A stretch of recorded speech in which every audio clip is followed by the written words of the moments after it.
Dieu soit loué. Merci beaucoup. Nous saluons tous dans le nom du Seigneur Jésus-Christ. C'est un réel honneur, une réelle bénédiction pour moi de me retrouver ici et de partager ces glorieux moments ensemble avec chacun de nous ici. Je voudrais ce matin apporter une parole de la part du Seigneur. Une parole d'encouragement doublée d'une interpellation sous le thème « L'évangile de Christ, l'enjeu de l'heure ». L'évangile de Christ, l'enjeu de l'heure. Pour ce faire, nous allons lire un texte dans le Nouveau Testament. C'est dans les livres de l'Épître de Paul aux Galates, chapitre 1er, à partir du verset 1er. Je vais lire jusqu'au verset 10. C'est un texte qui nous est très familier pour les lecteurs de la Bible. L'apôtre dit: Paul, apôtre, non de la part des hommes, ni par un homme, mais par Jésus-Christ et Dieu le Père, qui l'a ressuscité des morts, et tous les frères qui sont avec moi aux églises de la galaxie. Que la grâce et la paix vous soient données de la part de Dieu le Père et de notre Seigneur Jésus-Christ, qui s'est donné lui-même pour nos péchés, afin de nous arracher du présent siècle mauvais, selon la volonté de notre Père, à qui soit la gloire au siècle des siècles. Amen. Verset 6. Je m'étonne que vous vous détourniez si promptement de celui qui vous a appelé par la grâce de Christ pour passer à un autre évangile. Non pas qu'il y ait un autre évangile, mais il y a des gens qui vous troublent et qui veulent renverser l'évangile de Christ. Mais quand nous-mêmes, quand un ange du ciel annoncerait un autre évangile que celui que nous vous avons prêché, qu'il soit anathème. Nous l'avons dit précédemment, et je le répète à cette heure, si quelqu'un vous annonce un autre évangile que celui que vous avez reçu, qu'il soit anathème. Et maintenant, est-ce la faveur des hommes que je désire ou celle de Dieu? Est-ce que je cherche à plaire aux hommes? Si je plaisais encore aux hommes, je ne serais pas serviteur de Christ. C'est la parole du Seigneur.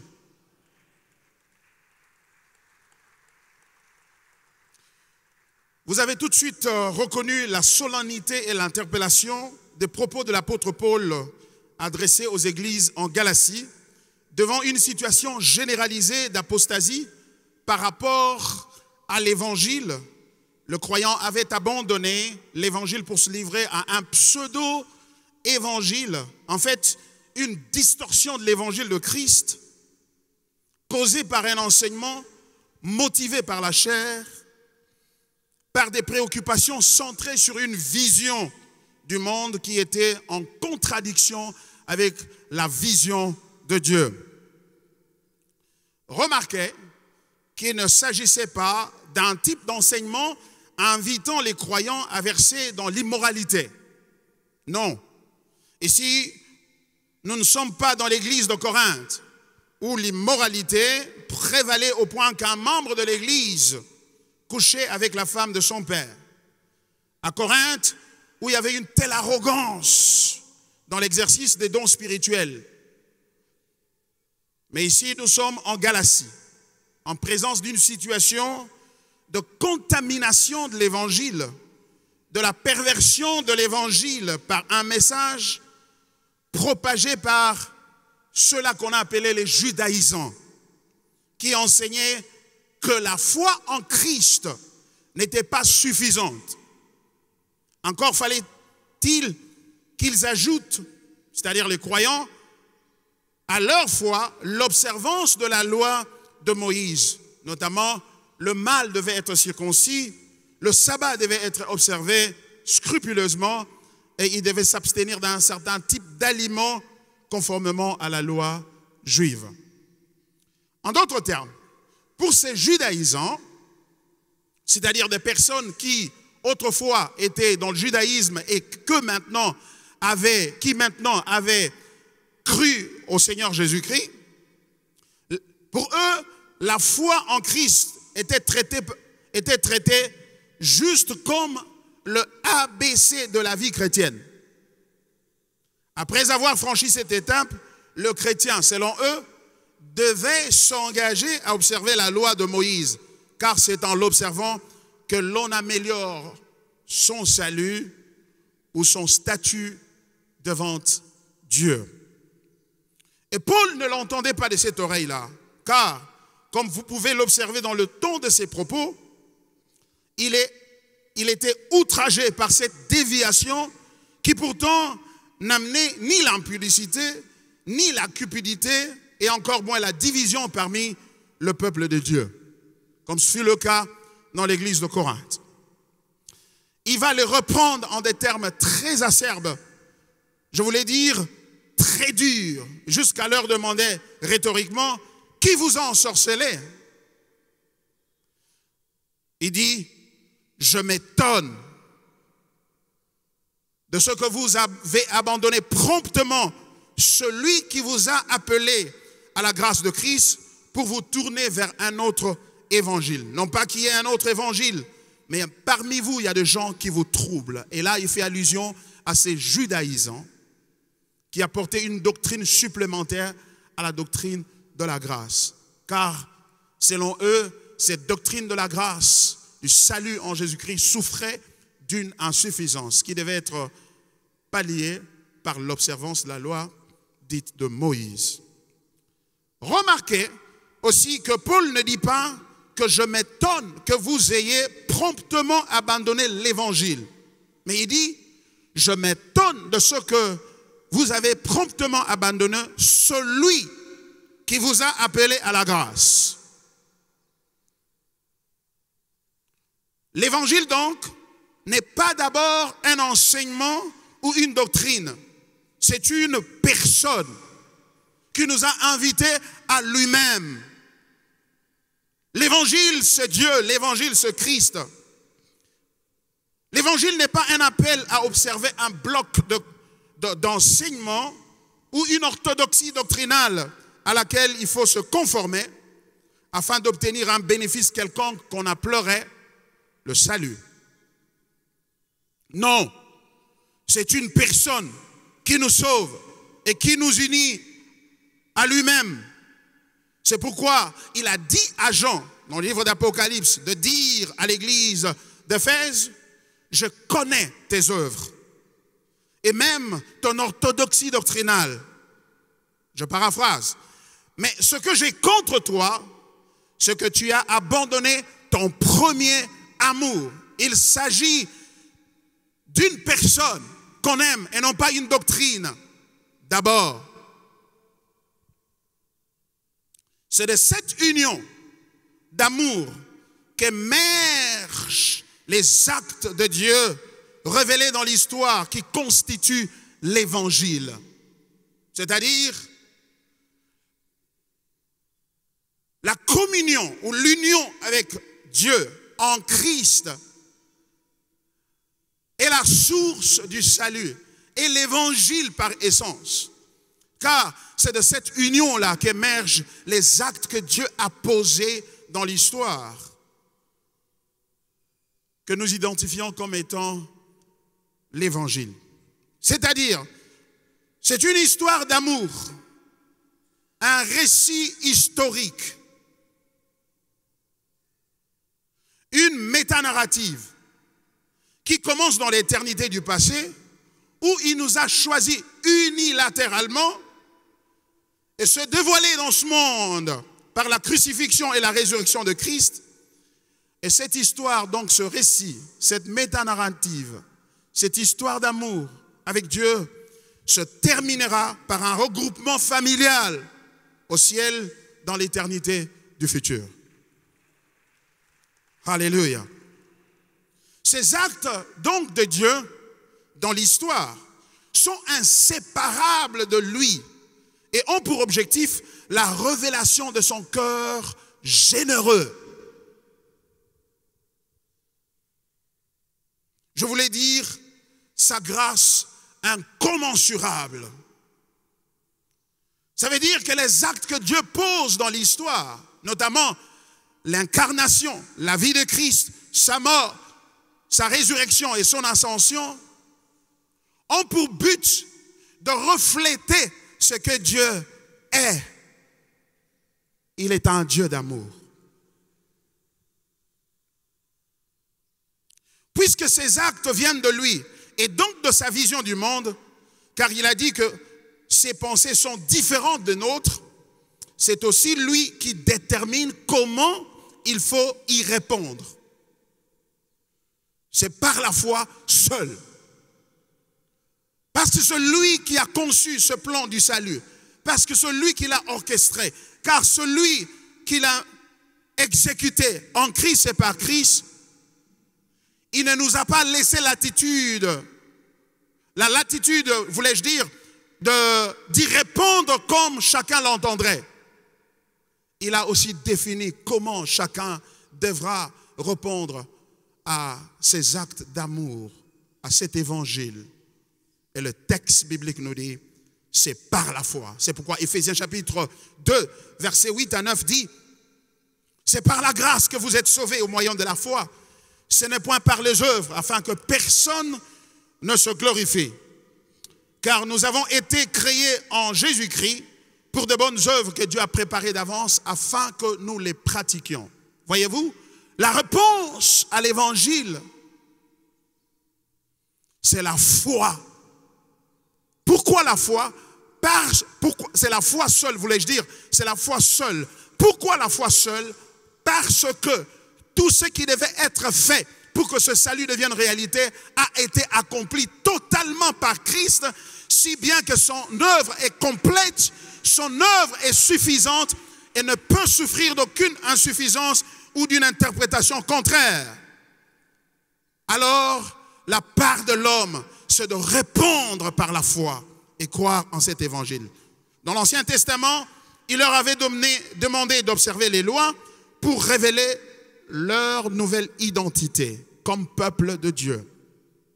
La loi ne leur avait pas été donnée pour obtenir le salut. Non, c'était pour révéler le salut. Car le salut a toujours été, dans la parole de Dieu, par la grâce, au moyen de la foi.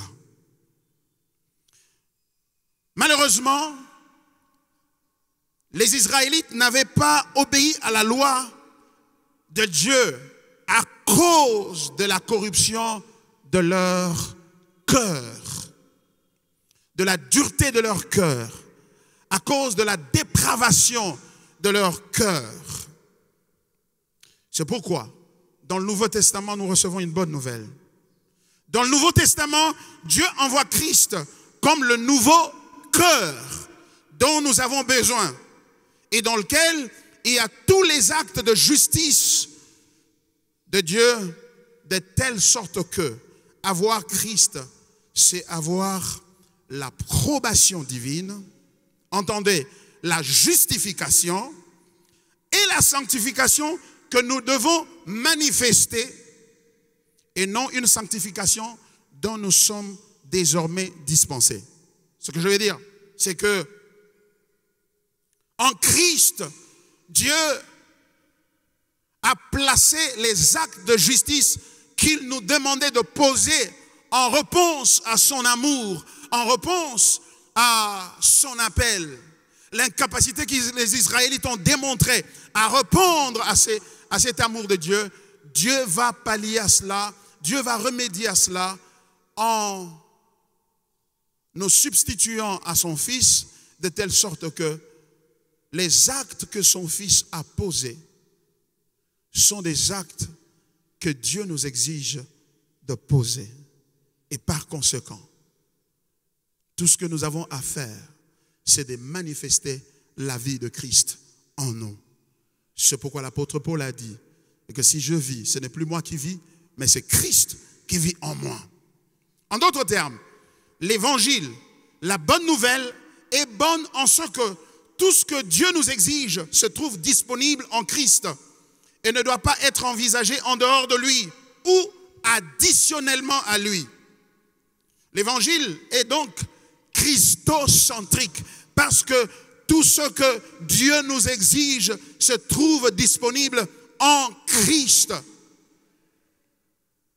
Et donc, ces judaïsants qui exigeaient qu'en plus de la foi en Christ, les croyants devaient observer la loi de Moïse pour être acceptés et donc justifiés par Dieu, était une distorsion dangereuse de l'évangile.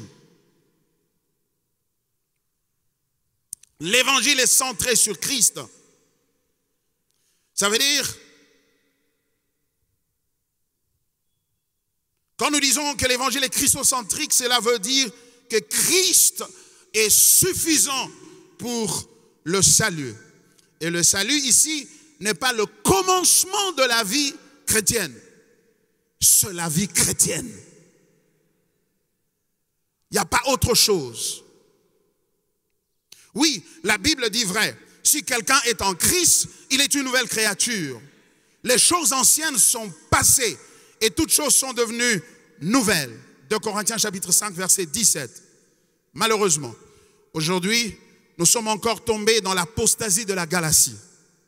Nous sommes devenus plus Galates que les Galates. Nous nous sommes écartés de l'évangile. Nous avons tordu l'évangile. Au fond de cette distorsion, il y a une distorsion plus grave. C'est la distorsion de la perception de Dieu. Le vrai enjeu au cœur de l'évangile, ce n'est pas notre salut, ce n'est pas notre confort, ce n'est pas notre bénédiction, ce n'est pas notre lendemain. Mais c'est l'image de Dieu que nous avons la responsabilité de refléter dans ce monde. Car rappelons-nous, il a dit au commencement, créons l'homme à notre image et à notre ressemblance.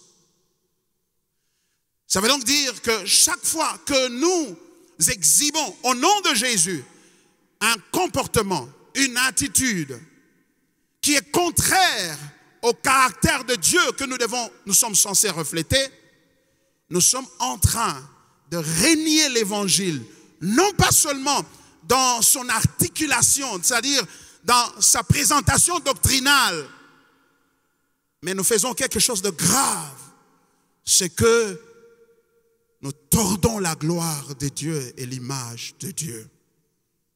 C'est ça le vrai enjeu de l'évangile. Notre articulation de l'évangile dresse un portrait de Dieu contraire à celui que Christ a dressé à la croix. Christ nous a révélé un Dieu d'amour, de compassion, de justice. Un Dieu qui pardonne à ses ennemis. Un Dieu qui aime les sorciers et veut leur repentance et salut. Notre manière de prier et même de nous comporter porterait un Dieu méchant, égoïste, cupide, revanchard, déshonnête et même capitaliste, qui n'a pas de sentiment, qui est anthropocentrique et qui finalement déshumanise et abuse l'homme qu'il a créé à son image. Et c'est ça le problème qu'il y a dans cette apparente distorsion que nous affichons de l'évangile. Pouvons-nous dire courageusement, à l'instar de l'apôtre Paul, si je vis, ce n'est plus moi qui vis, c'est Christ qui vit dans moi? Est-ce que tes membres de famille, tes voisins, ton mari, ta femme et même tes enfants peuvent approuver que ce n'est plus toi qui vis, c'est Christ qui vit en toi? Peut-être pas. Malheureusement aujourd'hui, ce n'est pas celui qui exhibe le caractère de Christ qui est perçu comme l'homme spirituel, c'est plutôt celui qui prie beaucoup et qui a des bénédictions pour le prouver. Et ça, ce n'est pas biblique. Et ça, c'est une distance que nous avons prise par rapport à l'évangile. Si tu peux tout oublier, rappelle-toi.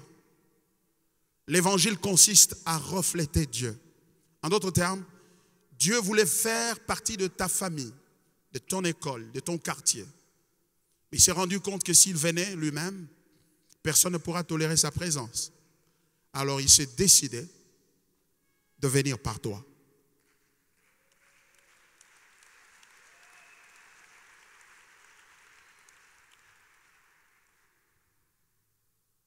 La question ne se pose pas si nous allons à l'église, si nous croyons à la Bible ou pas. La vraie question de l'évangile, c'est que sommes-nous en train de refléter Dieu? Est-ce que le faible peut voir Dieu au travers de nous? Et ce Dieu-là, pas n'importe lequel, celui-là qui s'est manifesté en Christ, celui-là qui a scandalisé les pharisiens, car ils ne pouvaient pas tolérer que ce Dieu-là, qui était saint, s'entoure de gens, selon leur appréciation, de mauvaise vie.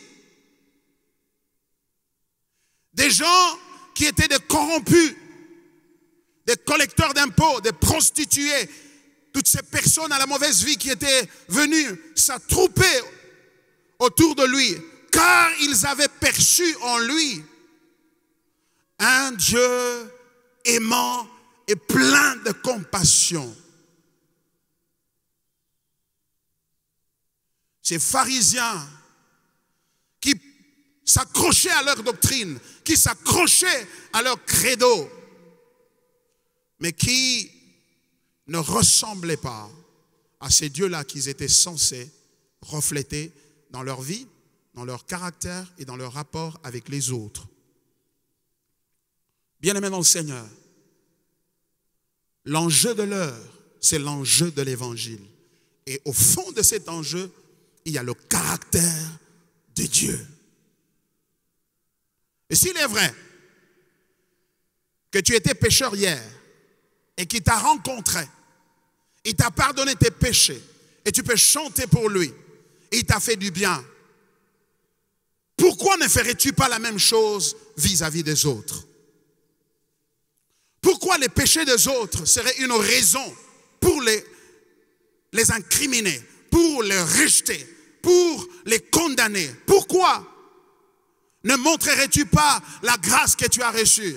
Car celui qui a reçu la grâce devrait devenir aussi gracieux vis-à-vis des autres. Mais comment pouvons-nous corriger ces choses? Il n'y a pas d'autre moyen sinon l'évangile lui-même. Quelle est la solution à ceci? La première solution que nous suggérons, c'est que nous devons retourner à l'évangile. Car nous ne pouvons pas dire que nous sommes dans l'évangile et en même temps incapables de pouvoir refléter le caractère de Dieu. C'est-à-dire qu'il doit y avoir une distorsion dans notre perception de l'évangile qui a conduit à la manifestation d'un caractère qui ne correspond pas à celui de Dieu. Nous devons retourner à la rigueur de l'évangile. C'est pourquoi l'apôtre dit dans 1 Corinthiens chapitre 15, versets 1 à 4, et vous vous en doutez, la tendance ou la propension à se distancer de l'évangile, à s'écarter de l'évangile, n'a pas commencé aujourd'hui. Écoutez les paroles de l'apôtre Paul. Dans 1 Corinthiens 15, 1 à 4, il dit, je vous rappelle, frères, voyez-vous, nous devons être rappelés. Je vous rappelle, frères, l'évangile que je vous ai annoncé, que vous avez reçu, dans lequel vous avez persévéré et par lequel vous êtes sauvés, si vous le retenez tel que je vous l'ai annoncé. Autrement, vous aurez cru en vain. Je vous ai enseigné avant tout, comme je l'avais aussi reçu, que Christ est mort pour nos péchés selon les Écritures, qu'il a été enseveli et qu'il est ressuscité le 3e jour selon les Écritures. Voici donc les contours de l'évangile. Il dit, c'est important que vous puissiez retenir l'évangile dans les termes que je vous ai libellés. Autrement, vous aurez cru en vain. Ça veut dire que ce n'est pas votre foi qui authentifie l'évangile. L'évangile est indépendant, voulais-je dire, de votre foi. C'est la pensée de Dieu. Et nous devons le retenir tel que Dieu nous l'a annoncé. Car nous aurons cru en vain. Pourquoi? Parce que nous n'aurons pas les résultats de l'évangile dans nos vies si nous tordons le sens, nous modifions les termes de l'évangile. Il dit, je vous ai annoncé premièrement que Christ est mort pour nos péchés, selon les Écritures. Et ensuite, il a été enseveli et qu'il est ressuscité le 3e jour. L'évangile porte sur ce que Dieu a fait, non pas sur ce que nous faisons. Porte sur ce que Dieu a fait. C'est l'œuvre de Dieu. Et cette œuvre s'est manifestée en Christ. C'est pourquoi nous disons qu'il est christocentrique. Non pas parce que nous citons le nom de Jésus à tout bout de champ, mais parce que nous croyons que cet évangile émerge de la pensée de Dieu, laquelle pensée est reprise dans les Écritures. Donc, nous devons retourner à l'évangile. Et retourner à l'évangile, c'est ce que nous sommes en train de faire à Praxis.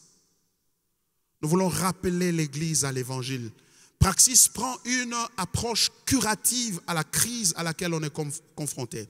Nous n'allons pas passer tout le temps à fustiger l'Église, à fustiger les enfants de Dieu, à critiquer les enfants de Dieu, à critiquer les serviteurs de Dieu. Parce que cette critique ne les sauvera pas. La critique ne sauvera personne.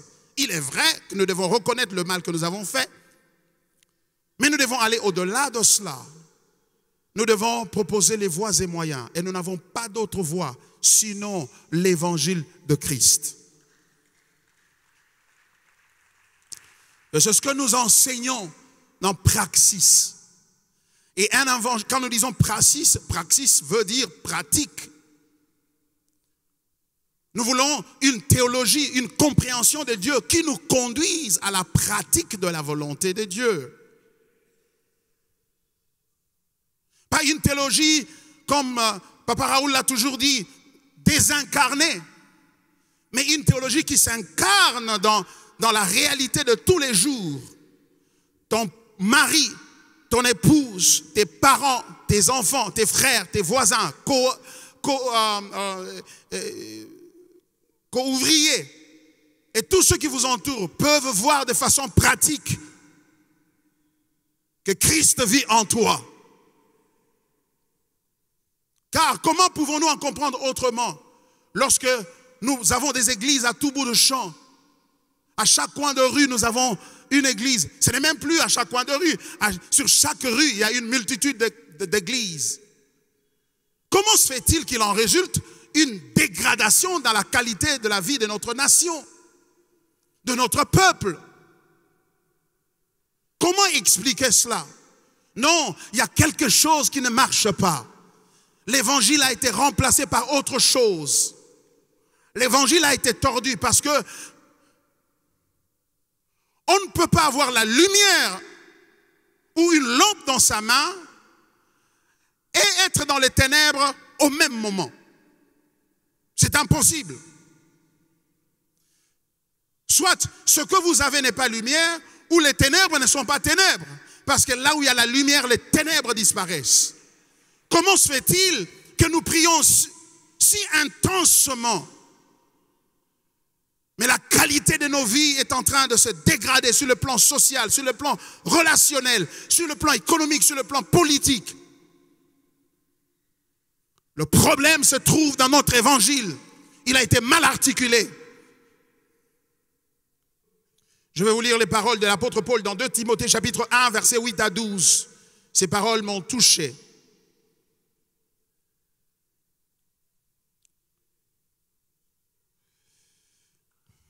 Dans 2 Timothée,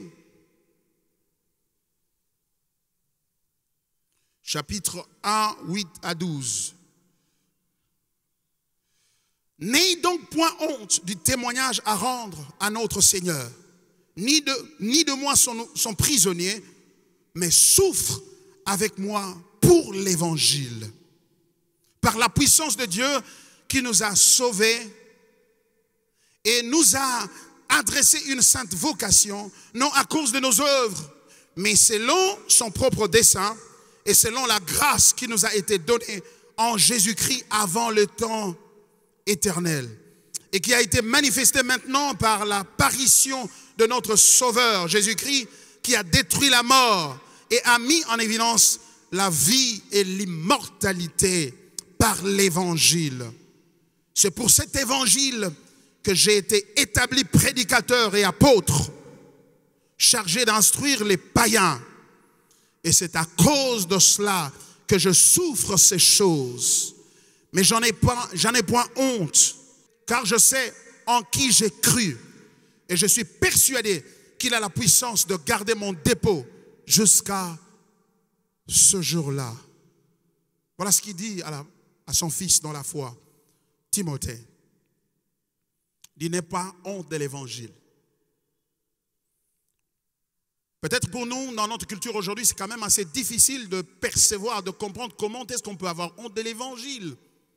Mais en fait, l'évangile était une proposition la plus ridicule qui soit, articulée dans le contexte de la société de l'Empire romain. Car prêcher l'évangile, c'était annoncer la bonne nouvelle de la crucifixion.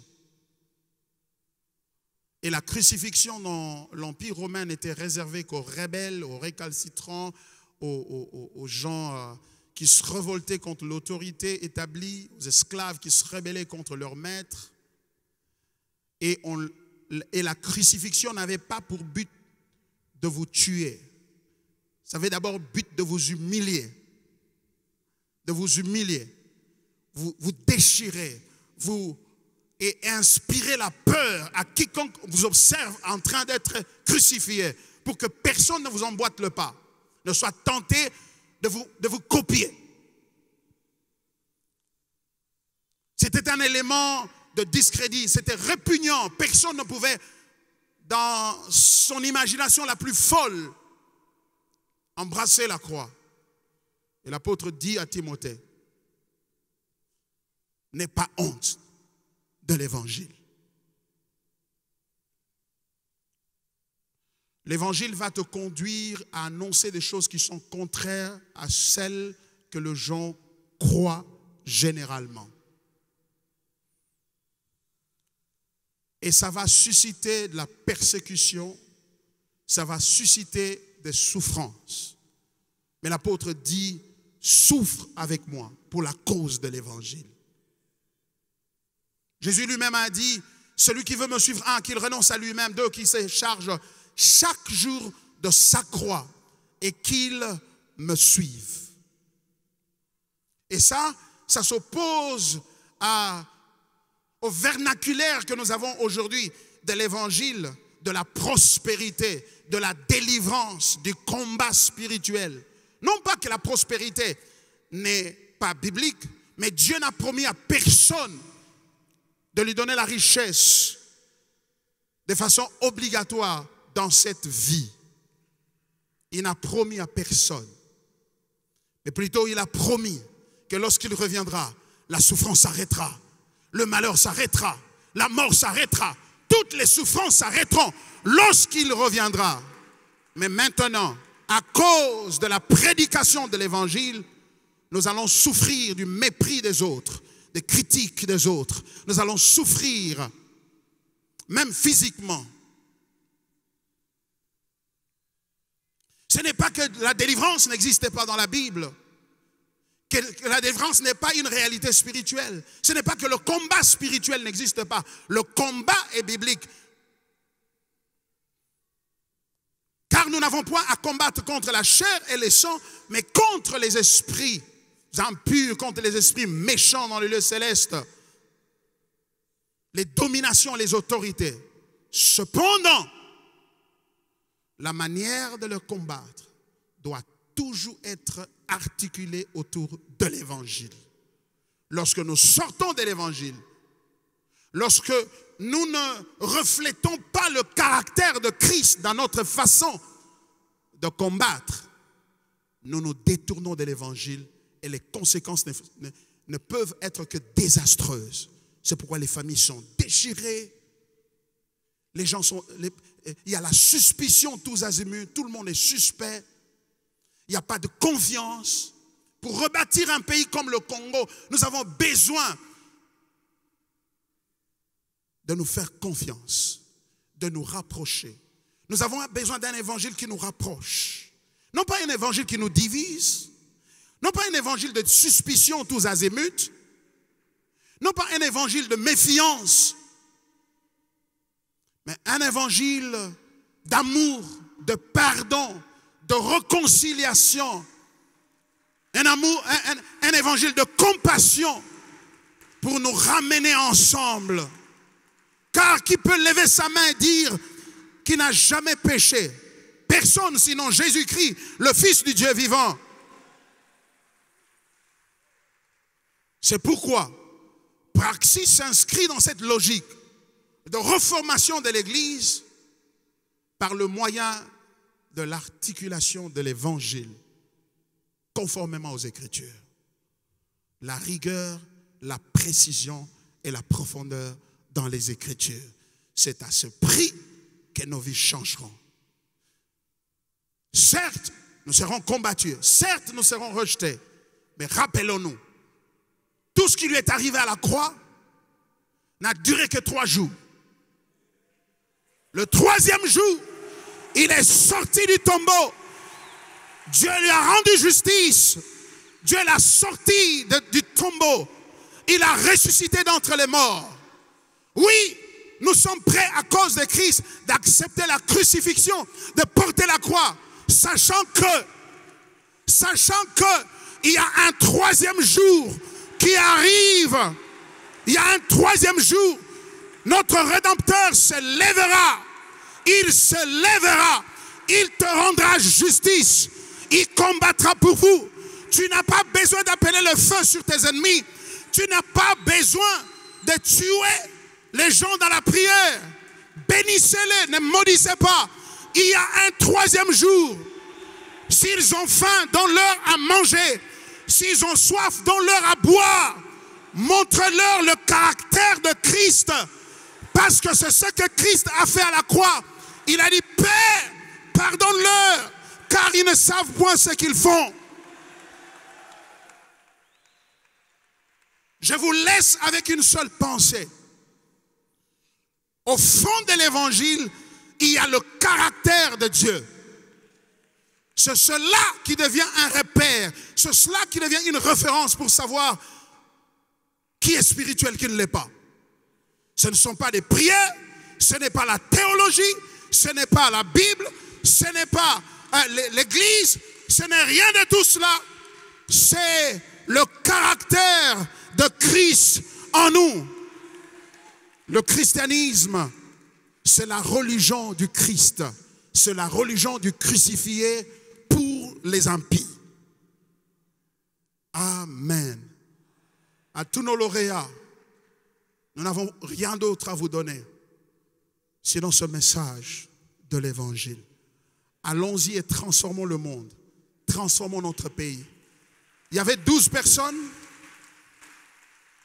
12 apôtres qui ont bouleversé le monde. La Bible dit, ces hommes qui ont bouleversé le monde. Ils ont bouleversé le monde. Allez bouleverser votre environnement. Allons-y, bouleversons le Congo.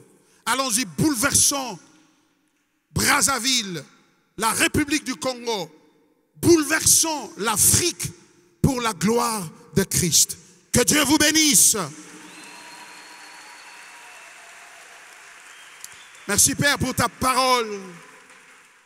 Que cette parole pénètre notre cœur et transforme nos vies à la gloire de ton nom.